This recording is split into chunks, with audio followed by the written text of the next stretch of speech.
गुआनशुन ने बताया कि मजिंग अभी प्रेग्नेंट है, लेकिन ये बात उसे पता नहीं है। वो कॉन्ट्रासेप्टिव लेता था, लेकिन गुआनशुन ने उसकी जगह वहाँ पे विटामिन की गोलियां रख दी थी। सुमो ने कहा कि गुआनशुन तुम अभी सेल्फिश बन रहे हो। गुआनशुन ने कहा कि मैं बस यही कोशिश कर रहा हूँ कि उसे धीरे धीरे करके समझ आ जाए और वो बेबी को एक्सेप्ट कर ले। सुमो ने उसे समझाया कि बेबी के लिए वो दोनों रिस्पॉन्सिबल है, तो फिर ये बात उसे मजिंग से नहीं छुपानी चाहिए।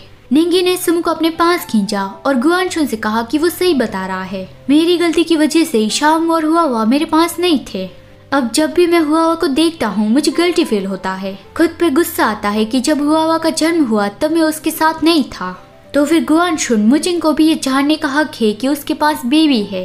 गुआनशुन, कोई भी गलती मत करना, और अगर तुमने की तो फिर तुम्हें भी मेरी तरह उसे सुधारने का कभी मौका नहीं मिलेगा।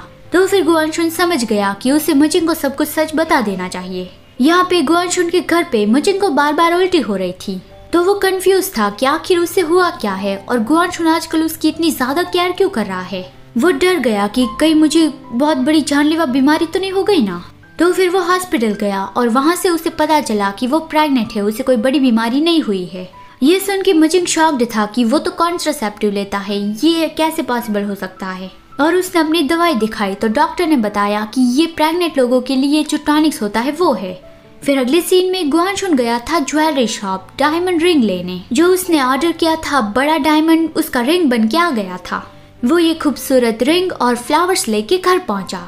गुआनशुन अभी मजिंग को अच्छे मूड में लाके उसे ये बताने वाला था कि वो प्रेग्नेंट है, लेकिन उससे पहले मजिंग ने ही दवाई दिखा के उसे पूछा कि गुआनशुन ये क्या है। मजिंग को ऑलरेडी पता चल गया था। ये जान के गुआनशुन बहुत ही परेशान हो गया और मजिंग ने उसे कुछ भी समझाने का मौका भी नहीं दिया। गुआनशुन ने उसे कितनी बार झूठ बोला, ये सब कुछ याद करके मजिंग बहुत ही रोने लगा।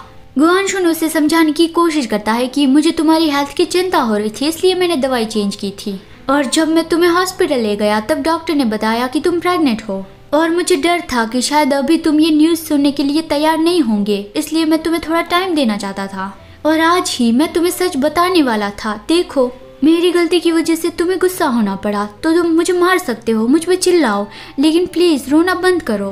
पर मजिंग ने हाथ मार के वो सारे फ्लावर्स नीचे गिरा दिए। वो और ज्यादा रोने लगा कि गुआनशुन, तुम्हें क्या लगा था कि इन सब के बाद मैं तुम्हारा विश्वास कर लूंगा?